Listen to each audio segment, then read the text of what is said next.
لو مفكرين ان ميلانو هنا جنة، فاحب اصدمكم بشوية حاجات لازم تعرفوها.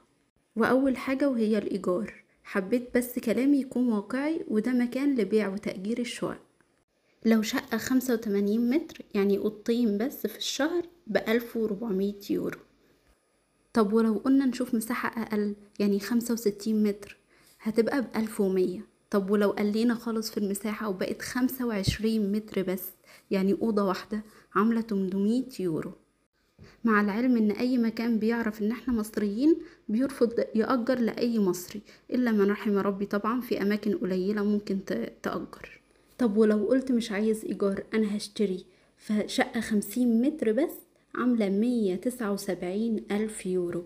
والبنك ممكن يوافق وممكن يرفض، ده غير الشبهة الحلال والحرام، الله الغني طبعا. فدي أسعار الشقق اللي موجودة في إيطاليا. الإيجار بياخد أكتر من 3/4 المرتب.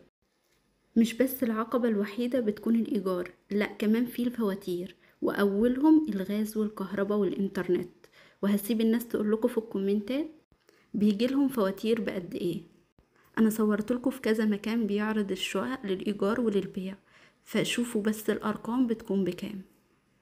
تعالوا بقى لتالت نقطة، ودي أهم واحدة، إن لو عندك أولاد، فلو الأولاد لسه صغيرين يعني في الحضانة وفي المدرسة الابتدائي، فدول بياكلوا في المدرسة. يعني المدرسة بتكون من الساعة 8 للساعة 4، فدول بياكلوا في المدرسة.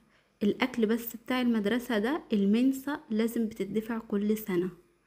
فتخيلوا بقى، أنا هسيب برضو يقولوا لكم الأسعار بتكون ازاي. طب في ناس اترحمت شوية وبقى عندهم أولاد في إعدادي وفي ثانوي، فدول أكتر ناس مظلومين هنا، لأن بيدفعوا في كتب المدرسة بصراحة أرقام مهولة. سعر الكتاب الواحد بيتعدى 60 يورو لو هيشتري جديد. نسيبنا بقى من كل اللي فات ده ونيجي للضرايب. الضرايب هنا بتتخصم من المرتب، أكتر من 42% من المرتب بيتخصم بس للضرايب. ويعني دي حاجات متفاوتة، ممكن مرتبك انت يتخصم منه 42، ممكن واحد يكون أقل.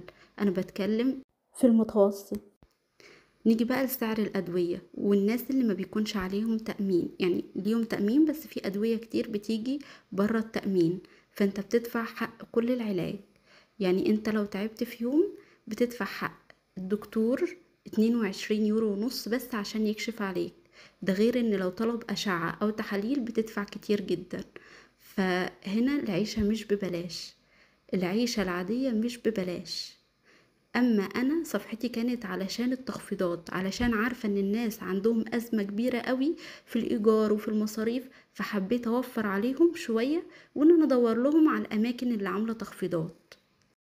انا كل ده وما اتكلمتش لسه على اكل وشرب. احنا كنا بنروح ب50 يورو تجيبي حاجات كتير، ال50 يورو دلوقتي ما بقتش تعمل اي حاجة. بقى في ازمة فعلا في السلع، والسلع بقت اضعاف اضعاف سعرها زمان. انا هنا من 2010، فعارفة السعر زمان كان ايه وعارفة السعر دلوقتي ايه. ونسيت اتكلم عن حاجة مهمة اللي هي الشغل. الشغل يا جماعة دلوقتي ما بقاش متوفر زي الاول. يعني الشغل ممكن يكون واحد شغال يوم و10 لأ. فياريت نكون رحمين ببعض وعارفين مقدار كل واحد عامل ازاي، وكل واحد عنده ضغوطات في حياته، لازم كلنا نكون رحمين ببعض. نسيت اتكلم عن اخر حاجة وهي العربية ومصاريفها. وعارفة ان بيكون في تأمين كل سنة او كل 6 شهور للعربية بيدفع. كل ده وما تكلمناش لسه عن المرتبات بتكون عاملة ازاي. في ناس بتشتغل طول الشهر بس علشان تكفي مصاريفها. فياريت نكون رحيمين ببعض. انا صفحتي في الاول والاساس كانت بس عشان تعرض لكم التخفيضات وايه الحاجات اللي موجودة في العام تقدر توفر لنا شوية. اخر حاجة هتكلم معاكم فيها ان انا المكان اللي بعرضه ببقى متأكدة كويس قوي، لان انا بصور لكم من جوه المحل. فانا لما تيجي انتي تشوفي الفيديو ويكون حد قبلك راح وخلص الحاجات اللي موجودة، انا ما اقدرش اقولك ولا اضمنلك ان انتي تروحي تلاقي نفس الحاجات بالظبط، لاني انا بصور لك من جوه المحل. بيكون السعر مكتوب، بس الحاجات بتكون موجودة ومكتوبة سعرها في قلب المحل من جوه. فانا مش بايدي، واسفة جدا لو حد راح وملقاش الحاجات اللي انا عرضتها، بس والله مش ذنبي. لان المحل بأمانة وبشهادة ناس كتير بيكون المحل بعد ما بنزل الفيديو مليان ناس. واحب اشكر ناس كتير على وقفتهم معايا، والله العظيم كتر خيركم جدا وبشكركم من كل قلبي. اللي وقفوا جنبي بكلمة والله ما نسيالكم ولا كلمة اتقالت. واسفة لو طولت عليكم، بس كنت لازم اوضح لكم شوية جوانب كلنا عايشينها هنا في الغربة.